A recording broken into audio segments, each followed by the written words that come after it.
Hi there and big welcome to a cEDH 5-color deck tech video for the Wandering Minstrel. I think that's how you pronounce him. So this is a blue-green Simic color boss that is a 1/3 human bard, legendary creature. But the creature is still all 5 color identities. So far great, low CMC means we can get this commander into play early in the game, but also having access to all 5 color identities opens up the entire deck list more or less. Then the guy has a bunch of abilities. Minstrel's Ballad at the beginning of your combat on your turn. If you control 5 or more town, create a 2/2 elemental creature token that has all colors. Cute. Then with all 5 activated ability mana and 3 more, so very expensive, but that's how he gets all color identities. Other creatures you control get +X until end of turn, where X is the number of towns you control. So this is basically a town land tribal boss, you would think, but it's not, far from it actually.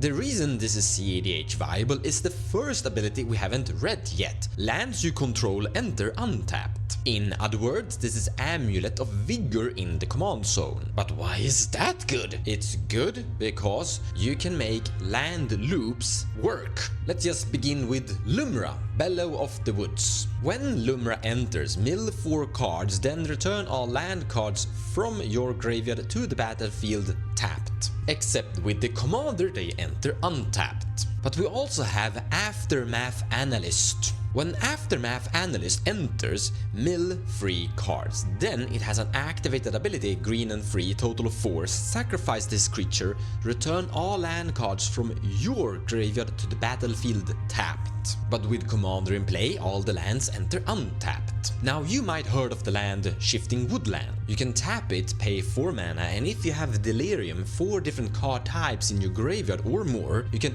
activate this land and make it into a permanent in your graveyard. So if Aftermath Analyst is in your graveyard, you can have Shifting Woodland become a copy of the Aftermath Analyst. Now it doesn't require to tap the Aftermath Analyst, so you can pay 4 mana to make Shifting Woodland into a copy of Aftermath Analyst, and then pay 4 more mana. By sacrificing Shifting Woodland, you will return all lands, including itself, including Shifting Woodland, from your graveyard into play, and with the commander they enter untapped. In other words, you can create a land loop. You also have Splendid Reclamation, 4 mana, return all lands from graveyard into play. Then you have Mystic Sanctuary. This is an island, so you can tutor for it with that fetch land. When Mystic Sanctuary enters the battlefield untapped, which it will do with the commander, you may put target instant or sorcerer card from a graveyard on top of your library, for example, Splendid Reclamation. Then you can use something like Waterlog Grove, a land that can be sacrificed for 1 mana to draw a card, and now you will draw Splendid Reclamation from the top of your deck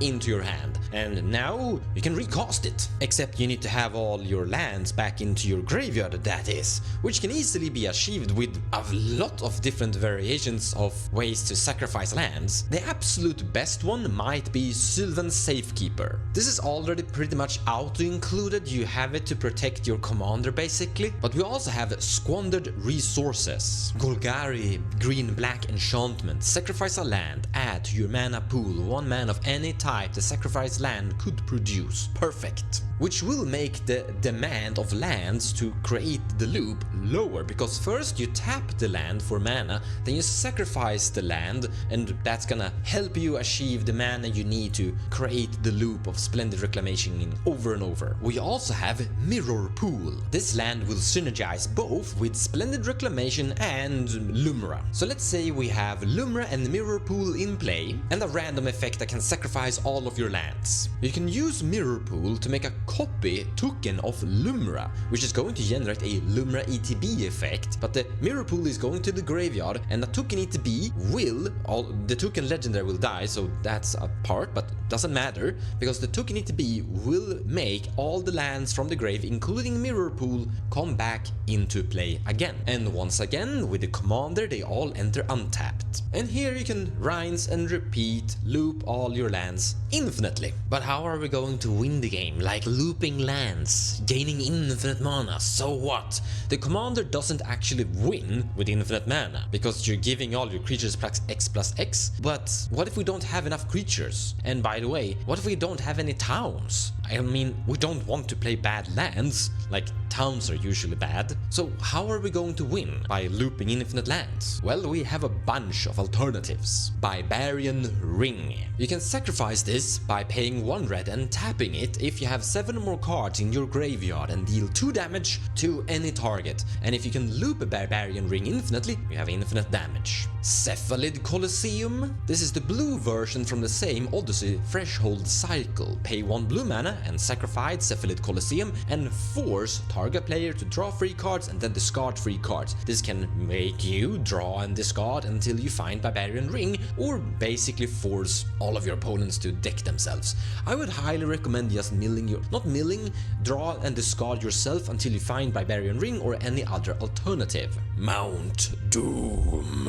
You can tap this, make all of your opponents take 1 damage, and then you sacrifice Mount Doom with one of your many different tricks. It goes to the graveyard and then you bring it back untapped, and with the infinite mana and infinite ETBs of Mount Doom entering untapped, you can basically sit there and do infinite damage. So it's, in the end, not that impossible to actually get there. And there are so many variations of ways to basically assemble this loop concept. We have Port of Carfell, a total of 6 mana, sacrifice this land, mill 4 cards, then return a creature card from your graveyard to the battlefield tapped, like Lumera, and then you go infinite. The problem with this land is that it enters tapped and only produces 1 blue mana, makes it bad. However, with the commander that is making this land enter untapped, it doesn't matter. It's like a very strange island. An island you can't tutor for with a fetch land. But I think you see my point. For example, Morturmire. When this land enters into play, put target creature card from your grave on top of your library, and then using whatever trick from sacrificing a land to draw a card, and you can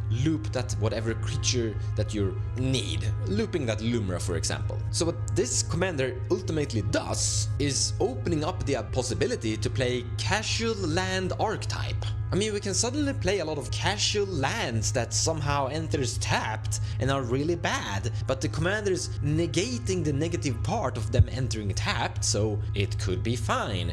You're giving you a lot of land utility, as they have printed a lot of really cool land cards with utility effects that are too bad for cEDH, but now kind of becomes pseudo viable. So you're being offered a very strange and unique cEDH gameplay experience while still maintaining a combo potential by looping lands. But Mons, this is bad! It's gonna take forever to assemble this. Actually no, it's not that hard to assemble this.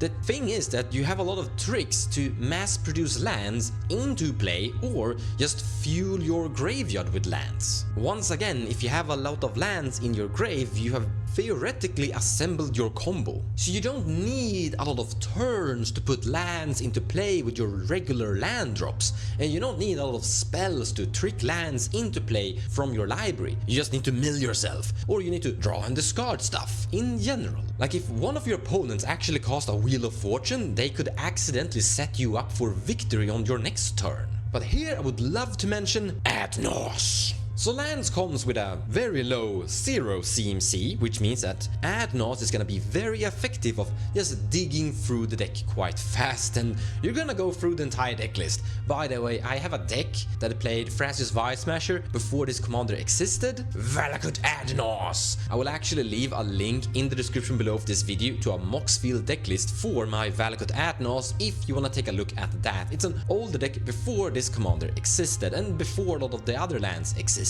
But there's a key card here called Mana Bond.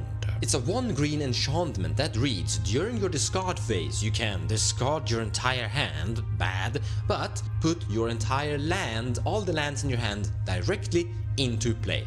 If you have emergency zone among those lands, you can sacrifice that and suddenly you have instant speed access.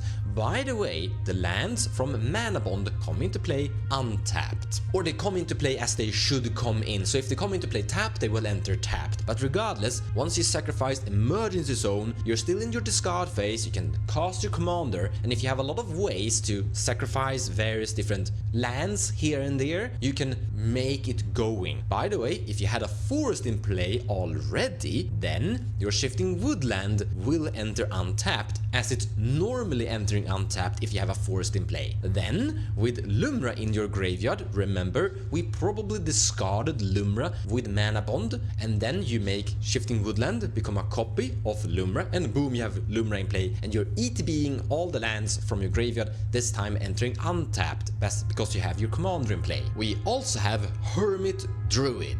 I'm not a super fan of Hermit Druid if I'm gonna be honest, so I'm not including it because like putting Hermit Druid into play, pass turn, survive turn cycle and you win next turn feels kinda off, but I'm mentioning it as something you can do, because with this you will mill your entire deck into your grave and cast Dread Return from your graveyard, return Lumra, and boom, you have all the lands from your grave into play. But Mons, we need to sacrifice our land somehow to make the loop start, and yeah, kinda. So sometimes you won't have one of those land sacking permanents in play, but there are lands that can sacrifice other lands, like Lotus Field. When Lotus Field enters the battlefield, it sacrifices 2 lands, and it taps for 3 lands, by the way. You can also play Strip Mine and destroy your own Lotus Field. So ultimately there are land tricks to get the lands into your graveyard. Perfect. So we've covered how the deck wins, we've covered that it's... Now, I'm not gonna say that it's fast, but it's decently. It can perform victories kinda decently fast.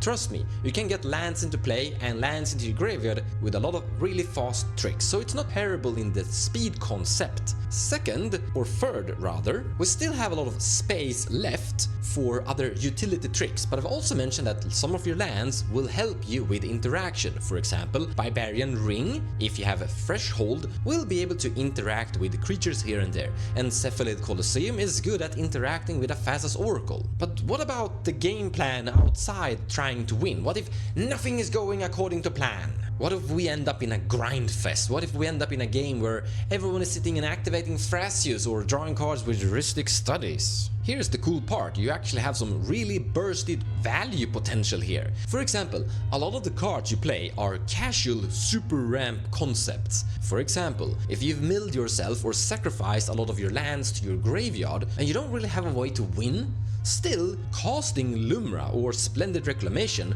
is gonna move all your lands from your grave into play and fuel you with a lot of value. Like you're increasing your mana production a lot, and if someone Cycrifts, then you keep your lands. You also have Boseiju Who Endures and Otawara Soaring City, lands that are similar to instant speed control spells that we already play because they are individually good on their own, but they're gonna be in the graveyard and can be reanimated as lands when you cast your Splendid Reclamation. And after reanimating all of your lands, you're going to gain utility lands that can help you interact more and help you draw cards and cast really expensive spells. So in a mid-range concept, it's not that terrible far off. It still has a lot of really bursty card drawing value IDs in it, ultimately making it into a snowball concept. You start off by ramping a tiny bit similar to a cEDH deck, then get your commander into play and start playing lands that are utility, enters tapped normally, but in this case you ignore it. Then you fuel your graveyard by milling yourself or other tricks, draw and discard here and there, and try to counterspell what your opponents are doing when they are doing bad evil things that you don't like. Then you don't really have assembled your combo yet, so you have a bunch of lands in your graveyard and you cast one of your huge land reanimation spells and you get more fuel. This is gonna increase your capacity of doing more stuff with a huge mana base, while also having access to your lands that can be sacrificed, like Barbarian Ring, to interact, and sacrifice lands to draw cards, etc. And then just keep digging, snowballing like this until you've accidentally assembled one of the many different variations of ways where you can loop the land trick. Because once again, if Splendid Reclamation is in your graveyard because you cast it like turn 2 or turn 3, you can still get it back later in the game once you get access to some of your lands that put Splendid back onto the top. So how good is this deck? Like, what is the ultimate finished power level? It's kinda fine. It's not going to be meta determined, or I should say, it's not going to define the meta. It's just going to be a fringe commander that runs around and wins a game here and there. I don't think it's going to be dominating, but I think it's going to be in the middle ground. And that's fine, because once again, this is a command that is offering you a different player experience to what you're usually used to. Most cEDH decks these days are more or less identical and the same. This is giving you an option or opportunity to play some casual lands that enters tapped and are usually garbage, but in this case you can actually play a very strange control game with casual interactive lands, while still being a decent cEDH deck in the end. Thank you so much for watching, and I hope you enjoyed the video. I personally love the land archetype, so there's a huge chance that I will play this deck myself on the YouTube gameplay channel, maybe more than once. As once again, this is not my first and only land archetype deck. I mean, I do plan to play my VALAKUT NAUS deck again, so we will see. Take care guys, and I'll see you in the next one.